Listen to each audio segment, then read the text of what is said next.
Good afternoon, it's Bev at Planetcrochet. This afternoon I'd like to show you how to do corner to corner. You need a slip knot to start with, and then it is chain 6. 1, 2, 3, 4, 5, 6.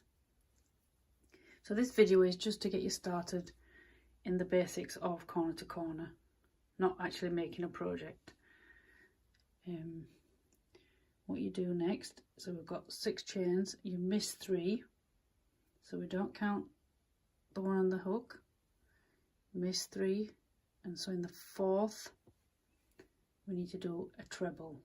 This is the UK terminology.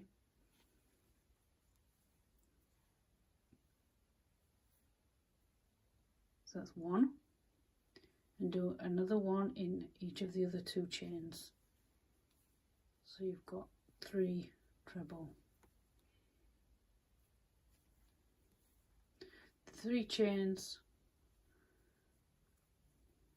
are the treble. So there's your first block, if you like.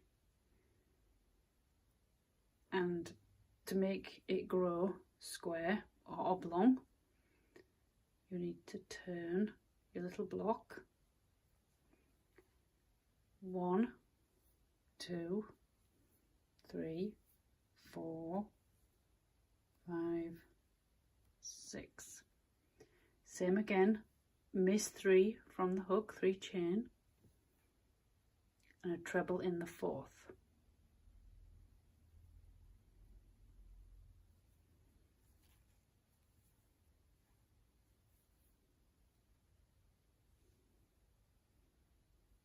So as I've put that first one in, it's kind of twisted the chains round 4 for me, so it's easier to see.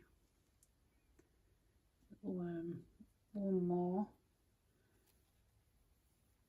in the next chain, and another one in the last chain.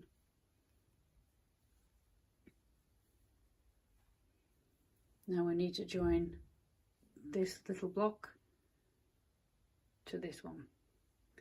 So you remember the 3 chains you skipped, so we're going to slip stitch so it joins on. There you go. Now if you use solid colour to make something, back and front are the same, but I'll do that in another video with joining colours. How to weave in and things like that. So for now I'm just doing it in a solid colour. So you've joined your second block to your first. Now I have seen a crochet do 2 chain, but the majority of crocheters that I've watched over the last nearly 7 years use 3 chain. So you can use 2 or 3, but whatever you're doing, make sure you do the same all the way through the project. So I've done 3, so you need to chain 3, that's 1 treble, and then you need to put 3 treble into that 3 chain from the first block. This makes your 3rd block.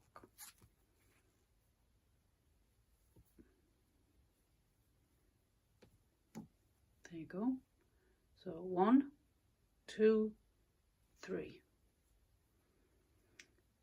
So I see now why if you put 2 in you wouldn't get that bulge, and if you've watched any of my previous videos I go on about if you're doing a straight edge, I always like 2, not 3. That's just my personal preference. So I don't think I've never done a project, a finished one like this with 2 here, but you can. It may stop it being as holy, but as long as you do it all the way through. So, but I'm going to do 3. So we'll do block number 4. So we need to turn your work. So we do the same. Every time you start on a new side, it's 6 chains. 2, 4, 6. Miss 3 chain, go into the 4th chain, 1 treble, and then 2 more.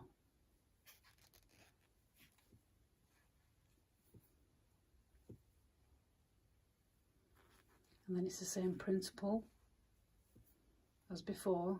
You want to join this one onto this one. So into the 3 chain you missed when you made the block, slip stitch, 1, 2, 3, and then 3 treble. Now I just found this easier to fold that down, because when it's not too bad at the moment, but when your project gets bigger, your hook can catch on the side of that block here, and you can pull your strand if you don't stop it quick enough. So for me, have I done 1 too many? I have. So remembering it's chain 3, 3 trebles, so it's 4 trebles,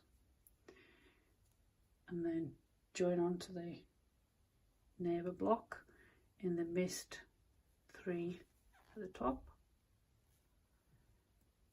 and then again 1, 2, 3, and 3 treble.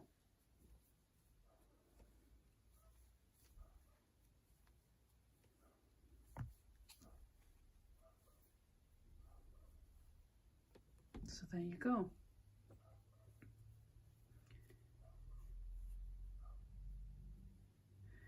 Again, turn your work,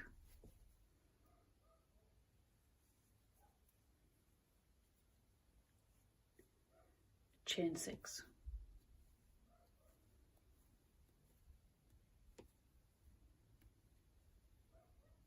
miss 3 chain, and 1 treble in the 3 chains that's left on the row of 6.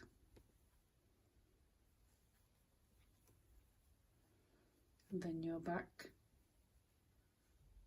to joining your blocks to each other. There you go. So I'll work this up a little bit more, and I'm going to show you how to square it off, whether you want to square or you want an oblong. It's up to you. So I'll do that off camera and I'll come back. You've done the last block. I'm just going to do 5 by 5. I will square this one off, and then I'll do a little bit more and show you how to oblong it. But I'm going to square this one off. So it's 5 by 5. So you finish your last block, turn like you would before. Now instead of chaining 6 and making more block,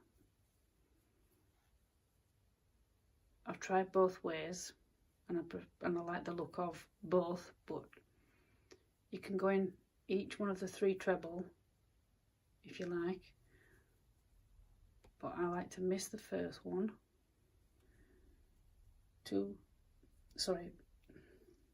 1 slip stitch in each of the 2 treble, miss the first one, slip stitch in the next 2, try not to be too tight if you can, it's a little bit fiddly, and then slip stitch as you would to join on your neighbouring block. So if you'd made a block now here because you wanted it bigger, you would slip stitch into the 3 chain space. So you just carry on, 2, 3, and like I say, I like to bend it down so I don't catch, because off camera I did catch it. And there's nothing worse than you've got a really nice project and you catch a strand and you pull it. So it's just a tip. And then join again to your neighbour one.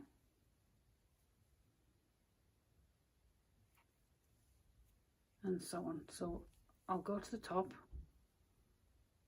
and I'll see you back when I get to the top. At the top, slip stitch into your neighbour, and as we're doing 5 by 5, 1, 2, 3, 4, 5, we don't want to make another block. Turn your work, same as we've done this side, slip stitch in each of the 3 treble, 1, 2, 3, and then slip stitch into the 3 chain space. Don't forget that. And then carry on as you did before. Chain 3, 3 treble into the 3 chain space. Actually, it's around the 3 chain, and then slip stitch into your neighbouring block, square, whatever you want to call it, and same again, back to the top. I'll do this off camera and come back. I have slip stitched, turn, and then slip stitch into your 3 treble from the last block, and into the 3 chain space. So we've nearly finished. Just this swatch anyway. If you're doing a project, obviously you will go on for a while. So just measure what you want, the width and length you want your corner to corner to be. Because when you do block colour, you can do what you like, whatever size you like. But if you want to keep practicing, just do a little piece like this, 5 by 5, pull it out, and then you might go bigger and bigger, and then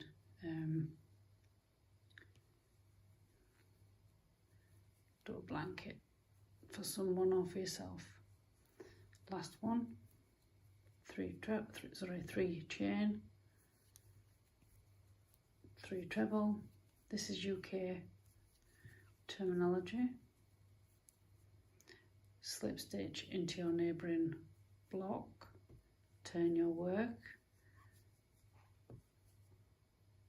slip stitch into 3 treble of your last block, and into the 3 chain space. So your last block is as the others.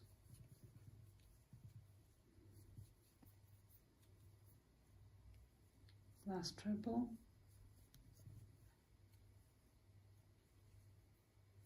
and then join with a slip stitch,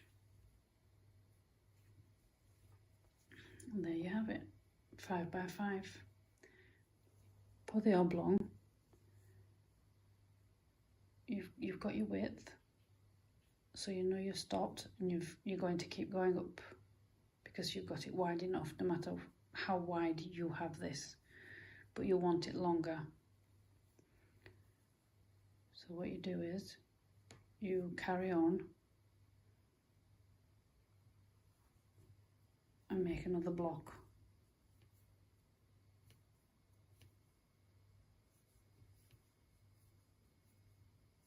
And it's entirely up to you, unless you're following a pattern.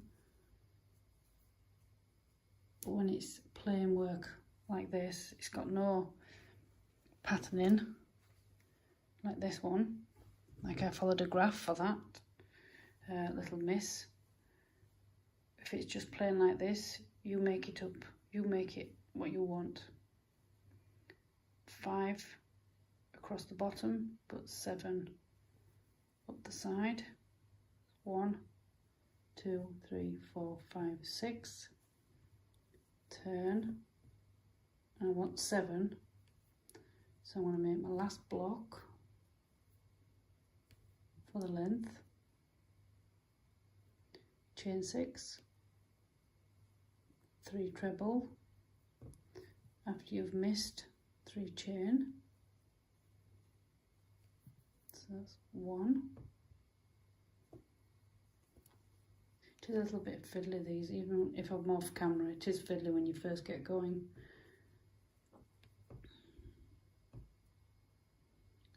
And changing colours, that's a whole different ball game, is that? Because you have strands all over the place. That is going to be as high as I want it. But we're doing as before, join to your neighbour, and then carry on. The width is as you want it, so straighten it off again and go again, and I'll come back to this bit. I've gone to the top, and that's as far as I want to go because I'm doing 5 by 7, 2, 4, 6, 7. You can see it's taking shape. You can see the actual blocks or squares, if you like, horizontal and vertical.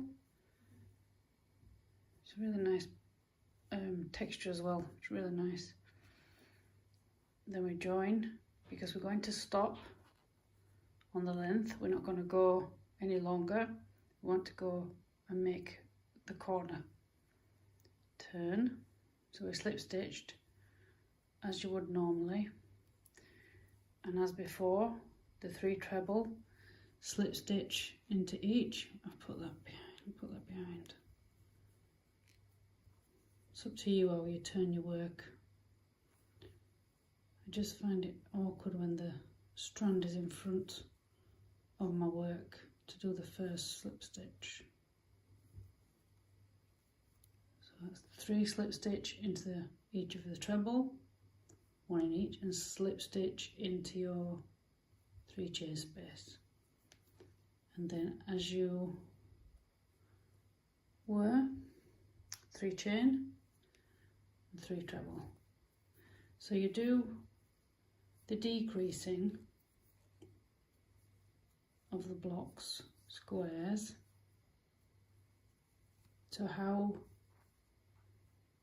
you want it to look, or the size of your project. So finish the last block, and to finish off, slip stitch. Now I'm not going to do the border on this video, I will do that on another one. But if you were going to do the first round, what I like to do is use the same colour as the body of even the cushion cover for that little miss. It's white on the outside, so I did the white, the first border. I'll show that on another video. But what you could do is, if you have some in the house, that's good.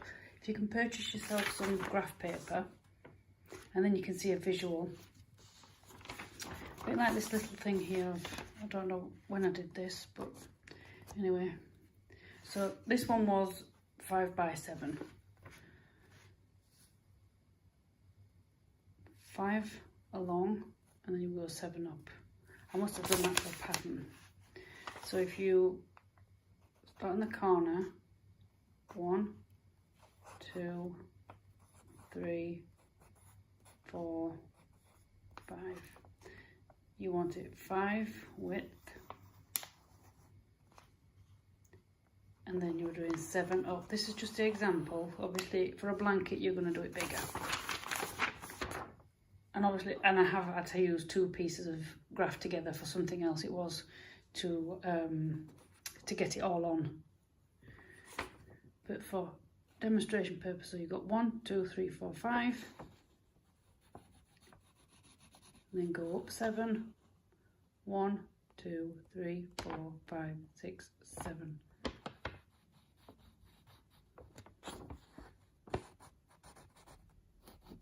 This would be more when you do your graphs, like colours like this. You can just make unusual patterns yourself and then change colours, which will definitely be on a different video.